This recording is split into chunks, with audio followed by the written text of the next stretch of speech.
We just finished our 10-night Southern Caribbean Panama Canal Cruise on Holland America's Eurodam.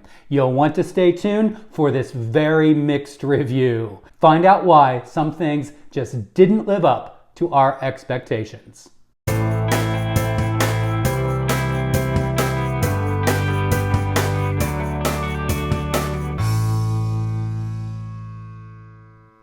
Hi everyone and welcome. My name is Doug and this is Seymour Seas, your cruise tips and planning channel where I hope to help you and your family pick, plan, and enjoy your next cruise vacation. If you do find this video helpful in any way, please do give it that thumbs up and always consider subscribing. It does help the channel grow and I do appreciate it very much. Today we are going to review our much anticipated 10-night Southern Caribbean Panama Canal Cruise on Holland America Line's Eurodam. We so much wanted to love this cruise because it had so much going for it. The first being 3 new destinations. We had never been to Aruba, we had never been through the Panama Canal or Panama before, and Costa Rica was also a new port for us. So we were very excited about the itinerary. It was also a 10-night versus our normal 7-night, so we were really looking forward to the additional time at sea. Now, it also had other things going for it because we booked under Holland America's Have It All promotion. This provided us with the basic internet package, the signature drink package. It also had $200 each excursion credit for us that we could use prior to the cruise. It also, because it's a 10-day cruise, we had 2 specialty dining credits available to us. In addition, we both had $250 to spend as onboard credit. So we had really high expectations for this cruise, and some met that expectation while other items did not. Stay tuned and let's get into it.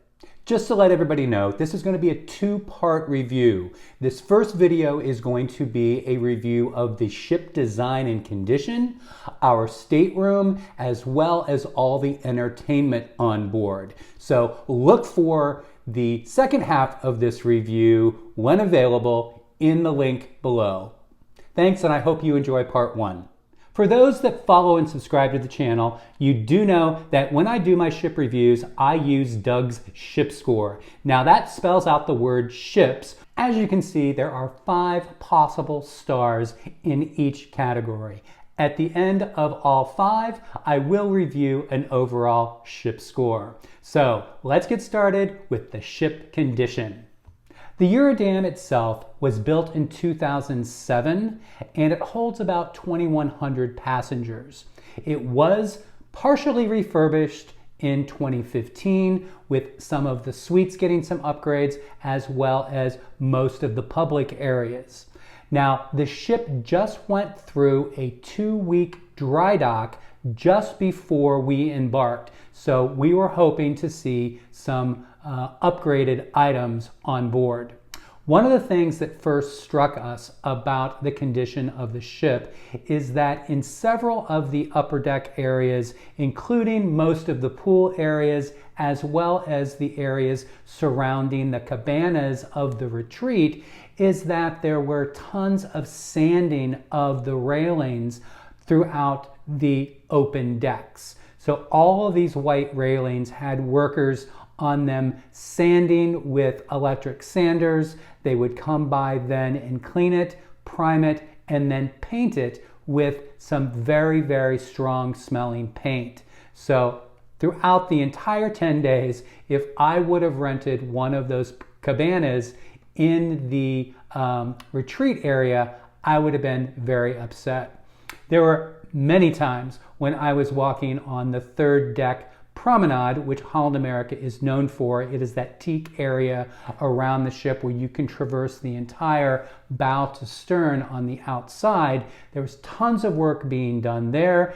And then one morning while having coffee, the workers were painting and sanding right beside me on the aft adults only deck. So this was somewhat frustrating, as well as surprising since it just got out of a 2-week dry dock.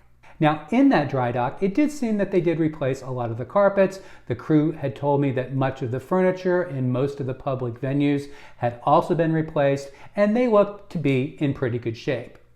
Two of the things in that dry dock that were extremely disappointing is that they completely removed Lincoln Center Stage.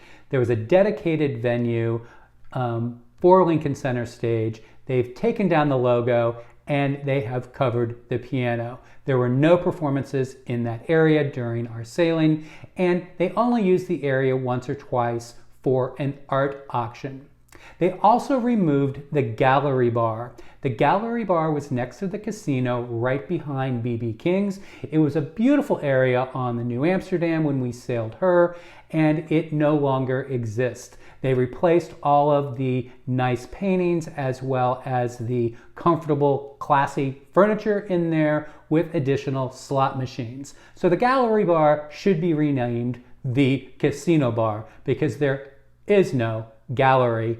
Navigation of the ship is also kind of awkward. You can only navigate on one side of the ship, and all of the venues hang off of that side of the ship. You can only do this on a couple public decks. That would be decks 2 and 3, where the theater and the dining room are on each end of the ship, and then on the Lido deck, which is deck 9, which has both of the pools, the aft adults only pool, the buffet, the main pool that has a retractable roof, and then you have access to the 3 upper decks where you can have the retreat area on the aft. Midship, you have on deck 11 the Tamarind bar and Tamarind restaurant, and then forward you have on deck 11 the Crow's Nest and Explorations Central. There is no way to get between these areas unless you go to a lower deck and traverse to either aft elevators, midship, or forward, depending on which location you're trying to get to. Now, deck 9 is probably the most public deck of all. As I stated, it has a pool in the back. You go towards the forward, you have to walk through the Lido Market, which is the buffet, which also the design of the Lido Market is something to be desired. You have to get in line to see exactly what food is available at each of the locations. So there's a lot of waiting, and it is a serve it to you. It is not a self-service buffet. Now, there are areas where there are grab and go, but we'll talk about more of that when we talk about the food. The main pool area does have limited seating due to the fact that the extension of the buffet, they have tables up to the pool area, and that is also where the dive-in burger hot dog restaurant is located. So they need seating there for anyone who is getting a burger or is in the buffet and wants to eat outside. This does have a retractable roof, and it is a nice area, but it's a little crowded on each side trying to get by all of the lounge chairs that they're trying to squeeze in that area. Now, at the very back of the ship with that adult pool, that is where the New York pizza area is, and they also have tables from the buffet because that is also now an extension of the buffet. The seating in the buffet was somewhat challenging and seemed to be crowded most mornings and afternoons. There's also a smoking section on the starboard side of that aft pool area, and depending on which way the wind was blowing, that entire deck was full of cigarette smoke. So I don't think that is a very good design. On those upper decks 11, in midship, you have the Tamarind bar, which is an absolutely soothing, quiet, relaxful place that not that many people go to. I think it's just because it's kind of difficult to find. And then the Tamarind restaurant is up there, which we'll talk about when we talk about dining. Forward on deck 11, you have the Crow's Nest and Exploration Central. This is a fantastic venue. It's very, very well appointed. The excursions desk is up there, however, not open many hours of the day, so you must check to see what their hours are to speak to someone from the excursions desk. But this is where you'll find the best coffee on board. If you do have the drink package, they do have standard coffees, iced coffees, specialty coffees there that are absolutely fantastic. They grind the beans fresh for each individual serving.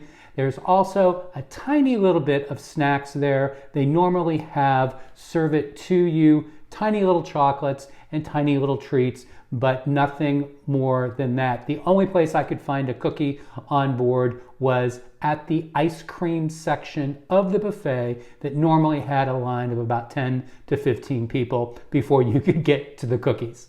There's also a secret door in the crow's nest. So if you're facing forward, it would be on the starboard side. There is a door that actually has a stairway up to deck 12 forward that overlooks the front of the ship. There's normally not any lounge chairs up there or seating, especially on our sailing because we had a lot of rough seas and it was very windy. But this is a very private area that's very, very cool that you can access from the crow's nest.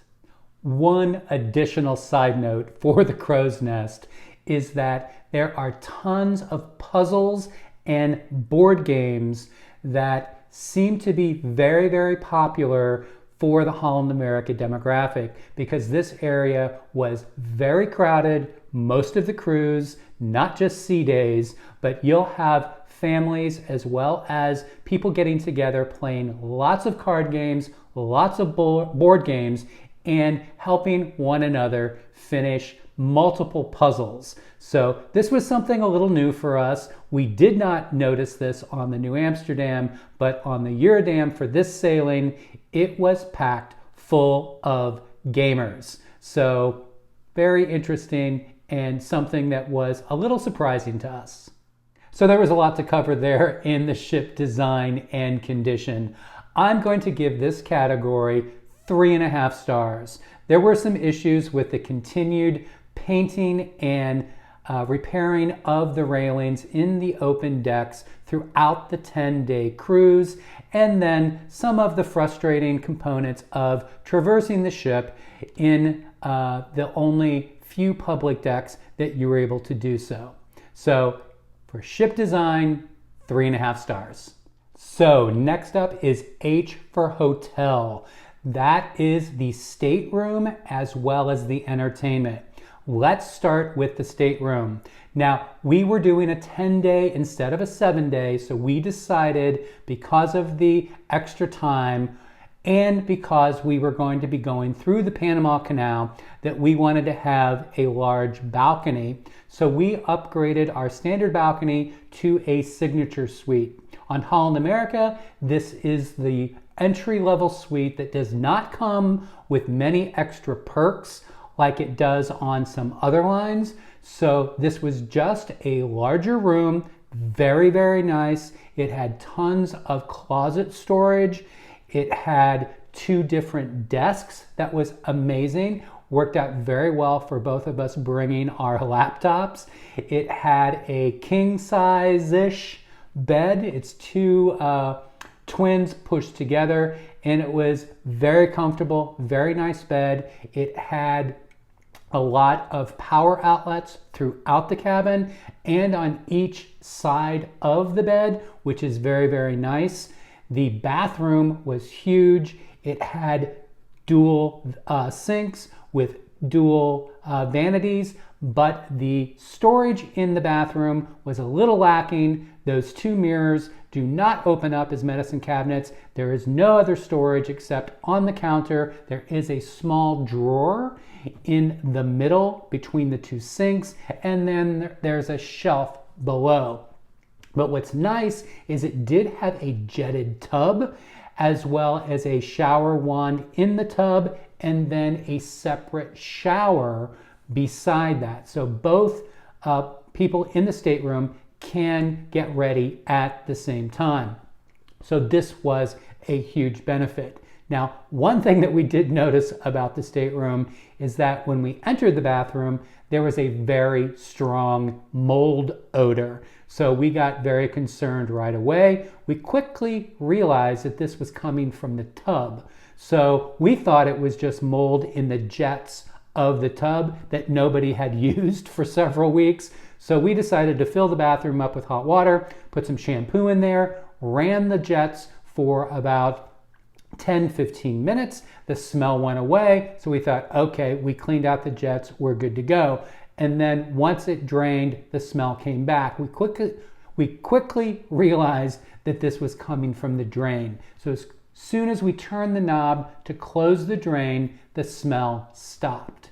So we reported this, and we did find out later from a crew member that they tried to fix this in dry dock, but could not find the problem. So as you move through the cabin, there is a large interactive television, flat screen that was absolutely fantastic. It did have a couple sound issues twice within the 10-day sailings, but they were able to resolve that sound issue both times within an hour or two.